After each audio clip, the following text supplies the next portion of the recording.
في تقرير مسرب من CNN الأمريكية بتنقل لنا أول رد على نتنياهو وقراراته اللي خدها امبارح، والكلام دوت جاي من الكبير في حماس. وذكرت CNN أن يحيى سنوار زعيم حماس هو صاحب الكلمة الحاسمة. ده مش بس كده، ده انت عندك جنرال إسرائيلي كبير للغاية متقاعد طلع بيقول لك كلام خطير عن السنوار، وبيطالب بمطلب غريب جدا من نتنياهو وحكومته المفروض يتنفذ مع السنوار خلال الأيام القادمة. وجايبين لحضراتكم النهارده التفاصيل كاملة عن الموضوع ده، والصحف العالمية بتنقل لنا أخبار عن معارك ضارية بيتم خوضها الآن بمحور البلونة قصاد جيش الاحتلال. ده غير أخبار تانية مهمة ودقيقة. تابعونا للنهاية، وفضل الأمر لو تكرمتم علينا وحطيتوا لنا لايك يبقوا عملتوا معانا الصح وزيادة. نورونا وشرفونا واشتركوا في القناة وصلوا على المصطفى عليه أفضل الصلاة والسلام. وبدون أي تأخير يلا بينا نبتدي.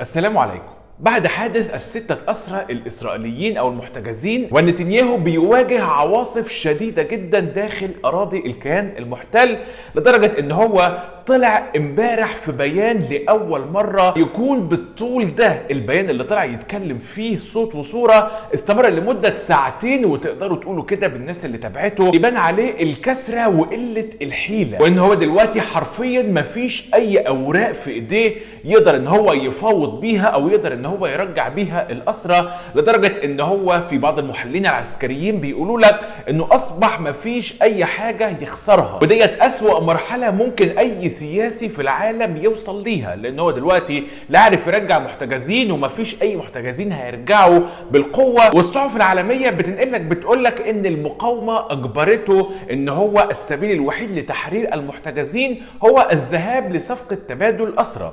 فدلوقتي طلع طول الخطاب ده لمدة ساعتين متمسك في الموضوع بتاع معبر أو محور فيلادلفيا. مفيش 5 دقايق يعدوا وهو عمال يتكلم ويقولك إن إحنا مستحيل إن إحنا نتحرك من المعبر ده. لو ايه اللي حصل، لو صفقة تبادل، مفيش صفقة تبادل، الأسرى رجعوا ما رجعوش، لو ايه اللي حصل بالذي احنا مش متحتحين من ال 14 كيلو متر دول. ولكن في تقرير بتنشره CNN الأمريكية مفاده كان كالتالي، وده يعتبر أول رد من المقاومة على نتنياهو. كلام مهم للغاية، تعالوا مع بعض نستعرضه ونكمله للنهاية. CNN تقول أن السنوار صاحب الكلمة الحاسمة، وتنقل عن مصدر قوله نتنياهو دمر كل شيء في خطابه. طب ازاي الكلام ده حصل؟ نكمل مع بعض ونسمع. نقلت شبكة CNN عن مصدر مطلع على مفاوضات وقف إطلاق النار في غزة قوله أن رئيس الوزراء الإسرائيلي بنيامين نتنياهو دمر كل شيء في الخطاب الذي ألقاه مساء يوم الاثنين.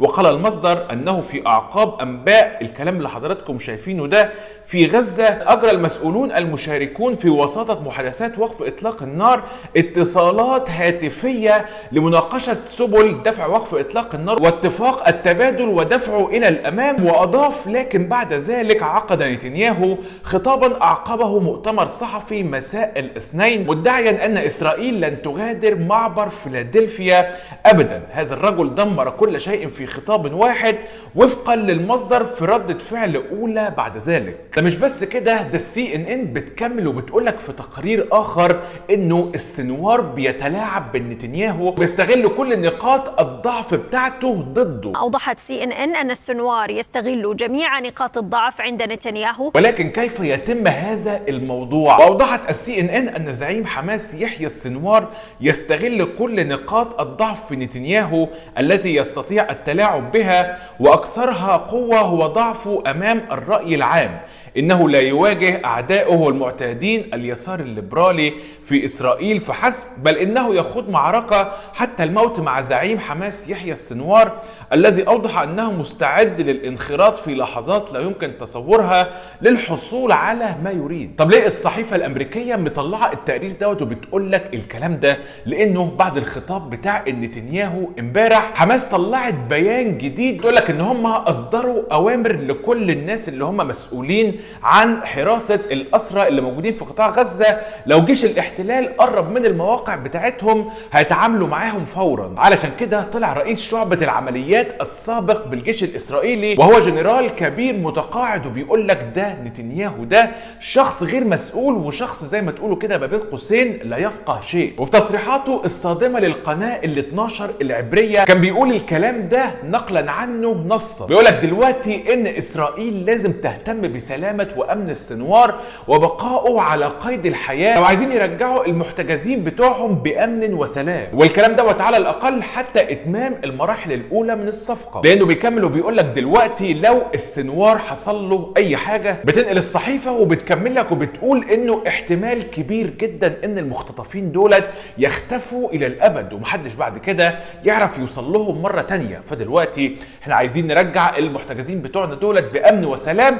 خلاص المفروض بقى يحل السلام ما بين الطرفين وهما الاتنين يقعدوا على ترابيزة ويخلصوا الصفقة، وعلشان الكلام ده يتم لازم يكون عن طريق السنوار. وكانت المظاهرة الكبرى التي تنطلق وضمت 300 ألف إسرائيلي، أي أنها المظاهرة الأكبر منذ بداية الحرب، خصوصا ان الاضراب العام والمظاهرات عمالة تزيد يوم بعد يوم وفي ناس جديدة وشرائح جديدة من المجتمع الإسرائيلي عمالة تنضم للموضوع ده. في نفس الوقت هتلاقي أحد عائلات الأسرى اللي كان ليهم بنت من المخطوفين اللي توفت كانوا من ضمن الستة طلعوا ورفضوا تصريحات نتنياهو وقالوا له بالبلدي كده ما تقعدش تتاجر ببنتنا. أنها ترفض ما سمتها سياسة بنيامين نتنياهو الفاشلة وترفض وعوده بالانتقام من حماس. أضافت العائلة أنها ترفض أن يستخدم نتنياهو مقتل ابنتها من أجل الاستمرار بالحرب. وعايز أقول لحضراتكم أن الانقسام في الكيان المحتل بيزيد وبيتوسع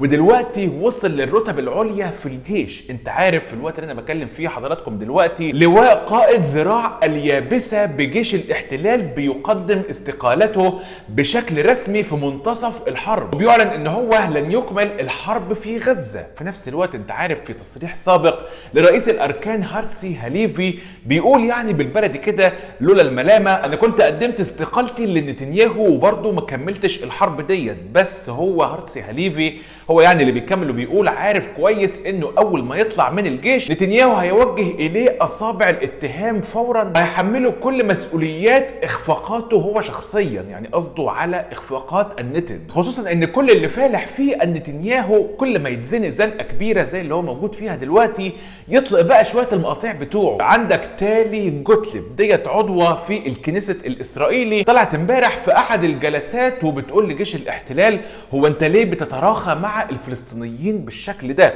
ولك ان تتخيل ان من ضمن تصريحاتها بتقول لك دلوقتي انه المفروض ان جيش الاحتلال يقصف جنازات الشهداء في الضفة الغربية. انت متخيل الكلام اللي بتسمعه؟ بتقول كلام عكس كل المواثيق الدولية والإنسانية وقوانين الأمم المتحدة في الحروب وكأنهم عايشين في العالم ده لوحدهم كده. بس يا باشا طالما في واحد بيدفع فلوس وفي واحد بيبعت سلاح وفي واحد بيدعم سياسيا على مستوى العالم ليه ما يتفرعنوش ويعملوا أكتر من كده؟ ونحن نطالب بتدخل العالم لوقف هذه المهزلة الغير إنسانية. ولكن تذكروا دائما ان ربكم أعلى وأكبر من الجميع. ربنا يصبر إخوتنا في فلسطين على ما بلاهم ويحفظهم من كل شر ومن كل سوء. أشوف حضراتكم الحلقة القادمة والسلام عليكم.